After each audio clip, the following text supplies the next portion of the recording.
मध्य प्रदेश और छत्तीसगढ़ विधानसभा चुनाव के लिए प्रचार का शोर अब थम गया है। मध्य प्रदेश की सभी 230 और छत्तीसगढ़ की 70 सीटों पर 17 नवंबर को वोटिंग होगी। छत्तीसगढ़ की 90 में से 20 सीटों पर 7 नवंबर को पहले चरण में वोटिंग हो चुकी है।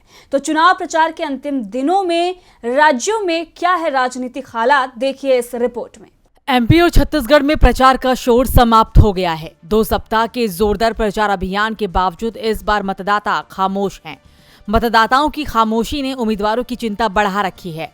17 नवंबर को छत्तीसगढ़ की 70 और मध्य प्रदेश की 230 सीटों पर वोटिंग होगी, यानी 300 सीटों पर इस दिन मतदान होना है।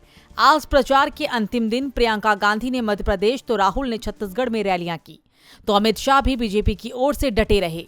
छत्तीसगढ़ के बेमेतरा में राहुल ने कहा कि हमारी जहां भी सरकार है वहां मैंने और खड़गे जी ने मुख्यमंत्री को एक बात साफ बता दी है, जितना पैसा बीजेपी के लोग अरबपतियों को और बड़े ठेकेदारों को देते हैं, उतना ही पैसा कांग्रेस को किसान, मजदूर, युवा और माताओं बहनों के खाते में डालना होगा।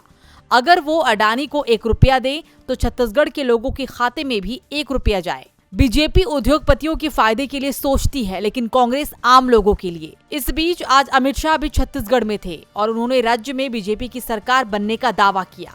तो वहीं दूसरी ओर एमपी के दतिया में प्रियंका गांधी ने पीएम मोदी पर निशाना साधते हुए सलमान खान की मूवी का जिक्र किया।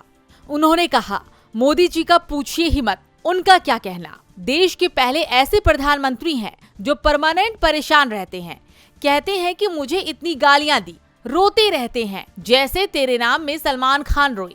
पीएम के लिए पिक्चर बना देते हैं, नाम रखेंगे मेरे नाम। इसके साथ ही उन्होंने सिंधिया पर निशाना साधते हुए कहा कि हम यूपी में काम कर रहे थे, कार्यकर्ताओं को उन्हें महाराज महाराज कहना पड़ता था। सिंधिया ने अपने परिवार की परंपरा अच्छे से निभाई है, आपकी चुनी हुई सरकार गिरा दी, अब जनता हिसाब किताब कर देगी। वैसे चुनाव प्रचार समाप्त होने के बाद अब बारी जनता की ही है। डीबी लाइव की रिपोर्ट।